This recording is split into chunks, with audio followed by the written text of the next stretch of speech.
है क्या चीज उसमें चीज है। मधुर कोमल कंत पदावली मिश्रण तदा जय देव सरस्वती, जयदेव गोस्वामी बस के वर्णन करते जा रहे हैं। इसलिए जयदेव गोस्वामी पाद लखन सेन के जो है वो क्या कर दिया, माना कर दिया। किंतु तथापि लखन सेन ने वेश बदल करके उनके पास आए, कथा आदि श्रवण किया है। फिर राजा ने उनकी धन देना चाहते हैं, या तो भी भूखंड देना भी चाहते हैं, भूखंड से मतलब जमीन देना चाहते हैं, या हमारे यहाँ पर रहिए, सुंदर आपके लिए अट्टालिका बना देते हैं, यहाँ पर रहिए। किंतु जयदेव गोस्वामी ने पाद की क्या की, वो छोड़ दिया। जयदेव गोस्वामी पाद ने वहीं पर बल्लाल दिघी में जाकर के सुंदर एक कुटिया बनाई, बल्लाल दिघी है। पहले तो चंपाघाट में यहीं पर रहने लगे, तब राजा जब अधिक उनके कहने लगे ये नहीं आप यहाँ पर रहिए, पंडित समाज जहाँ पर है, तो वहीं पर रह करके उन्होंने एक साधारण कुटीर बनाया है। वो भी क्या बोलते हैं, घास भूसा दे करके।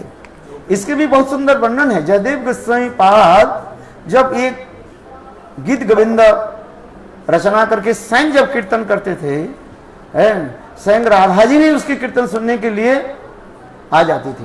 बोले कैसे, एक बार की कथा उसमें उनके जीवन चरित्र में ऐसे सुंदर वर्णन है। एक बार जयदेव गोस्वामी पाद अपने कुटिया के ऊपर के जो घास दे करके बनाते हैं, जैसे हम लोग खड़ कहते हैं, स्ट्रॉ, उसको देखिए बना रहे, छत मन ये कर रहे थे, छत बना रहे थे, और नीचे जो पद्मावती देवी जो है एक एक करके जो है वो घास के जो है खड़ के जो बंडल जो है वो ऊपर उठा रहे, और जयदेव गोस्वामी पाद भाव में विभाजित होकर के वो बनते जा रहे, बना रहे। और इतने समय हो गया, 12 बज गया। उनके घर में ठाकुर जी राधा माधव है, ठाकुर जी की सेवा करना था, इसलिए उन्होंने क्या कि पद्मावती देवी ने किया कि कार्य छोड़ करके ठाकुर जी की सेवा में चली। देखो साक्षात राधा जी कड़ी धूप में नीचे, और एक एक के जो है वो घास के जो है बंडल के जो है ऊपर। जयदेव गोस्वामी सोच रहे हैं मेरा पुत्री बड़ा है, इतने समय अतिबाहित हो गया है, 1-1.5 घंटे हो गए। जब पद्मावती देवी आई, ये प्रभु आप प्रसाद ग्रहण कीजिए। बोले तुम रसोई तो बनाए नहीं, बनाओगे तब तो मैं करो, तुम प्रसाद बनाओ है। बोले मैं तो प्रसाद बनाए। बोले एक ऊपर कौन, एक खड़ जो है मैंने घास कौन उठाया ऊपर। बोले मैं तो रसोई बनाने के लिए चली गई थी। तब कहने साक्षात राधा जी। कहने की तात्पर्य है जयदेव गोस्वामी पाद ये ग्रंथ और रचना करने के साथ ही साथ स्वयं भी उसको कीर्तन आदि करते थे, जिसकी कथा सुनने के लिए स्वयं राधा जी पद्मावती देवी के रूप धारण हुआ, वेश बदल करके उस आते थे। ऐसे वर्णन है। माने इस ग्रंथ कितने उच्च स्तर के ग्रंथ है, ये कौन वर्णन कर सकते हैं। देखो इस ग्रंथ के इतने सुंदर महिमा वर्णन करते जा रहे हैं। जयदेव गोस्वामी के जीवन में अनेकों इतिहास है, और इस ग्रंथ की मूल तात्पर्य है क्या चीज, जैसे मैंने उस काल आज ही बताया था। इस ग्रंथ में 4 प्रकार नायक और 8 प्रकार नायिका के भाव माधुर्य वर्णन किया है। ये समस्त ग्रंथ के बहुत उच्च स्तर के ग्रंथ है। परवर्ती काल में अनेकों टीकाकारों ने इसके सुंदर रूप में वर्णन किया। विशेषकर इस ग्रंथ की लिखने के समय जयदेव गोस्वामी जी कितने समय तक लग गया है, उसमें तो एक श्लोक के अवतारित हो रहे बता रहे हैं। जब जयदेव गोस्वामी पाद राधा जी की मान वर्णन करते जा रहे हैं, मान राधा जी की मानवती राधा जी की मान भंग करने के लिए कृष्ण क्या प्रयास कर रहे हैं। कई प्रकार की मानों के विवेचन किया गया, उदात्त मान, और एक मान क्या है ललित मान। कई बार मैं बोलते रहता हूँ, आप लोग भूल जाते हो ना, समय हो जाए भूल जाते हैं। एक होता है क्या उदात्त मान, और एक होता है ललित मान। मानों की अनेक प्रकार, हेतु मान, अहेतु की मान, मानों की अनेक प्रकार होता है। ये समस्त वर्णन किया गया है। राधा जी की क्या हुई है? अहित की मान। राधा की मान मनाने के लिए कृष्ण कितने प्रयास कर रहे हैं।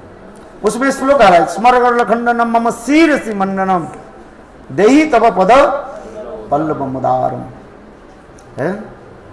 राधा जी की मान मनाने के लिए कृष्ण क्या कर रहे हैं? उनके अपने बंसी को जो है, मोर मुकुट के जो है चरण में दे दिया है, सर्वस्व दी। यहां तक भी कृष्ण अपने शीश को भी राधा जी के चरण में रख दिया, तथापि राधा जी मान नहीं। अंत में ये श्लोक आ रहे हैं, क्या हुए? स्मर खंडनम मम शीरसि मंडनम, इतना तो लिख दिया है। देही तव पद पल्लव उदारम, हे उदार चित्त श्रीमती राधिके, तुम्हारे ऐसे सुंदर सुकमल है चरण जो है क्या करें? हमारे सिर पर रख दे। ये तो जयदेव गोस्वामी पाद लिख नहीं पाए, ये छंद को लिख नहीं पाए, क्योंकि जयदेव गोस्वामी पाद जब लिख रहे थे उनके भी देखे कृष्ण परात्पर परतत्व कृष्ण तत्व विचार है ना। देख कृष्ण कोई साधारण पुरुष थोड़ी है। और परात्पर परतत्व कृष्ण के सिर पर राधा जी कैसे पैर रखेंगे? अभी चिंतन कर रहे हैं, रखना कोई संभव नहीं है। और उस समय चिंतन करते करते करते दोपहर हो गया और ग्रंथ के जो है पद्मावती अपने पुत्री पद्मावती के हाथ में देकर के गंगा स्नान में चले गए। और देखो जयदेव के साथ चले गए, थोड़ी बात में स्वयं कृष्ण जयदेव के समय के रूप धारण करके कहने लगे वो ग्रंथ मुझे दो। बोले अभी तक स्नान करके, बोले अभी मेरा याद आ गया, मैं थोड़ा पद को लिख देता हूं। स्वयं पद्मावती देवी उन्होंने क्या कि उस ग्रंथ को दिया, और स्वयं कृष्ण वो जो अंतिम जो चरण जो था है, देहि तव पद पल्लव मुदारम।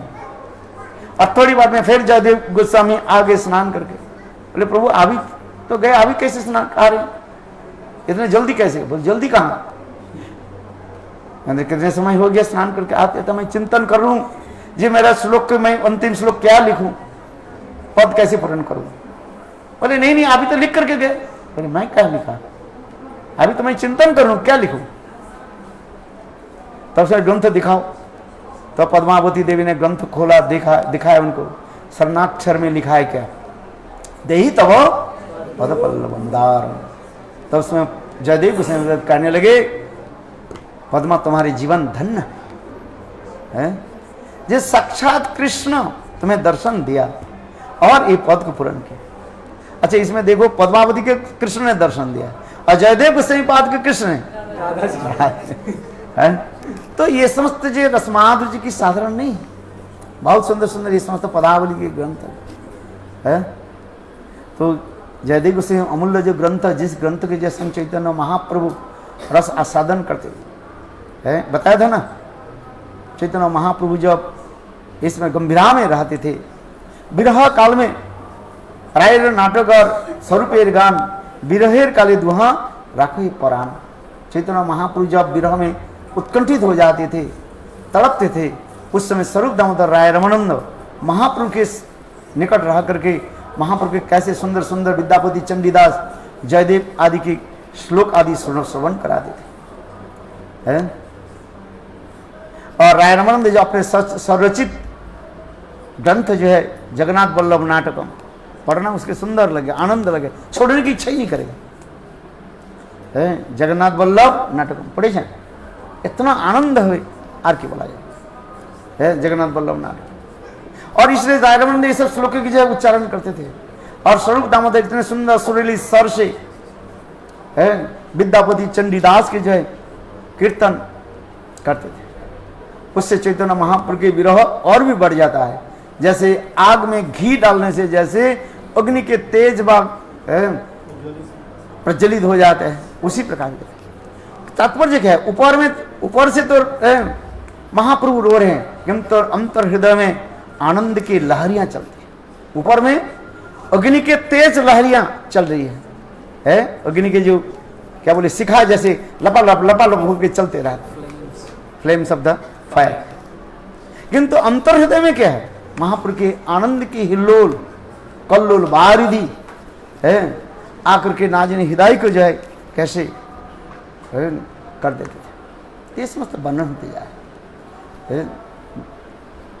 तो ये समस्त ग्रंथ की भाव माधुर्य दिखाया गया है, कोई साधारण नहीं है।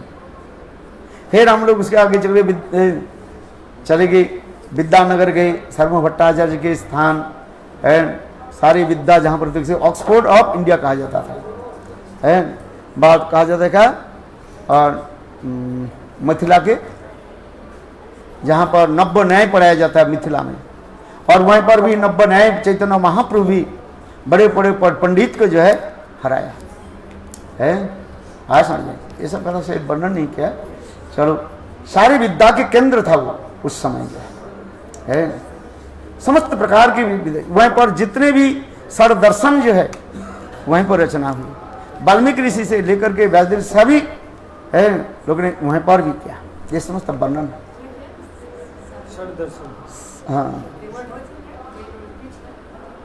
नब्बे न्याय है, एक नब्बे न्याय होता है, वो पहले मिथिला में पढ़ाया जाता था। और चैतन्य महाप्रभु वहीं पर बड़े बड़े पंडितों के निकट आकर के, कहाँ, वही विद्यानगर में आकर के बड़े बड़े पंडितों के क्या पछाड़ देते थे है। न्याय के इतने सुंदर जो था, नब्बे न्याय जो था है। आज फिलोसफी में ये सब होता रहता है। जैसे एक बात है, जैसे राम छागल जानते हो, राम छागल दाड़ी आछे और रवींद्रनाथ दाड़ी आछे, रवींद्रनाथ राम छागल ये सब कथा बहुत रहा था। ये समझ तो आप चलो समझ में है। तो ये समझ तो नब्बे न्याय की जो है वहीं पर चलता रहता था। बड़े बड़े पंडित लोग भी पराजित हो जाते थे है। तो इसको छोड़ करके हम लोग कहाँ गए, कोबाला में आ गए है। कोबाला है, कोबाला वो लड़की कौन है जिसके देख करके स्वयं कृष्ण आश्चर्य हो जाते थे, जिनके रूप माधुर्य है, सौंदर्य, अंग की देह छटा, तप्त कांचन गौरांगी है, चारी दिशाओं को कैसे उजाला करने वाले है। राधा जी के वर्णन होते है। राधा जी की अंग की इतने सौंदर्य माधुर्य जो है, रूप माधुर्य इतने सुंदर जो रूप जो है तपे हुए सोने के भांति इतने सुंदर उजाला था, सारी दिशा को है अपने आप प्रकाशित कर देते है। ये समस्त हमारे श्री रघुनाथ दास गोस्वामी विशाखानंदन स्तोत्र में वर्णन किया गया है। मधुर मधुर निशान जी, ये समस्त वर्णन है सब है। जब रात्रि काल में, जसना रात्रि में राधा जी जब कृष्ण के साथ विहार करने के लिए चलते हैं उस समय राधा जी की क्या बोले, उनकी सखियां जो है राधा जी के कैसे श्रृंगार आदि करते थे। दो प्रकार के अभिसार कहा जाता है, एक शुक्ल पक्ष अभिसार और एक होता है कृष्ण पक्ष अभिसार है। उस समय कृष्ण पक्ष अभिसार में और भी कठिन हो जाते, क्यों, राधा की अंग की इतने ज्योति छटा जो है अंधकार को क्या कर जाते, दूरीभूत करके अपने सौंदर्य माधुर्य प्रकाश कर देते हैं। उसी प्रकार राधा के अंग की इतने सुंदर छटा था है, जिसे उस समय गोपियां क्या करती हैं, मंजरियां जो है राधा के अंग के ऊपर कपूर भूषा कपूर लगा देते थे।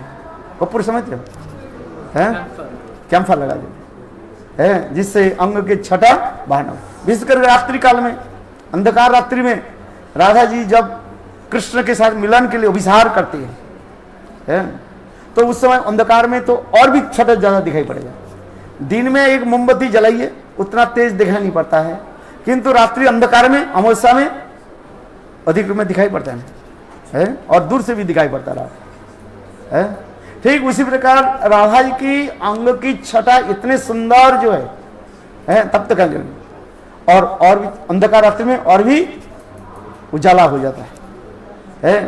और ये मध्य रात्रि में कोई लड़की ऐसे जाए, सभी किसी को आंख में पड़ जाए, बोले कौन जा रहे हैं तो सभी को क्या है, आंख वहीं पर चली जाए। इसलिए सखियां क्या करती है, उनके शरीर के ऊपर कपूर लगा दी, अथवा मृगमध कस्तूरी जो होते हैं उसकी काली, उसके ऊपर प्रलेप कर देते थे। ये समस्त वर्णन है विशाखानंद स्तोत्र में है, ये समस्त सुंदर रूप में हमारे रघुनाथ दास गोस्वामी वर्णन किया है। तो इसलिए कृष्ण भी कभी कभी जो है दूर से राधा जी के देख करके आश्चर्य, को बाला, ये लड़की कौन है? ऐसे वर्णन है, राधा जी जब चलती हैं, राधा जी की केस कलाप जब खुले रहते हैं, देख करके ऐसे लगते हैं साक्षात बादल, मानो घना बादल राधा जी के पीछे पीछे मानो चल है, ऐसे लगते। राधा जी के केस माने बाल जो है इतने जो है माने नीचे जमीन तक लग जाते थे, है आजकल तो फैशन कट हो गया, क्या बोलते हैं? हाँ, ये तो रखती नहीं, काट दे बोले इतने बाल के कौन संभाले हैं? किंतु राधा जी की सब वर्णन होते जा रहे नीचे तक है। और कैसे सुंदर केस कलाप, काले बादल के भांति वर्णन होते जा रहे, इतने सुंदर है हो जाते। और उस समय गोपियां जी उस केस में जब सुंदर क्या बोले सोने के वो लगा देते हैं ना, केस में लगा देते, दूर से ऐसे लगते है बिजली चमक रही है। इसमें तो वर्णन है, ये श्लोक में इसे वर्णन होते जा रहे हैं, कितने सुंदर है। इसलिए कृष्ण आश्चर्य हो जाते हैं, को बाला क्या है कौन? ये समस्त कथा है को बाला, राधा जी के स्थान वो है। चलो राधा कुंड ने आप लोग ने दर्शन किया, बिंदा विपिन सुरम मत श्रीमान श्री गोवर्धनम है, ये समस्त बहुत सुंदर सुंदर। आप चलते हैं गौर प्रेमानंद।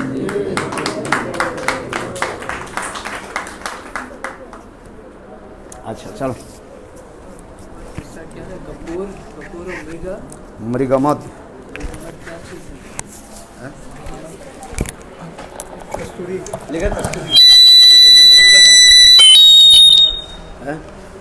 कस्तूरी कस्तूरी कस्तूरी कस्तूरी जो होते हैं।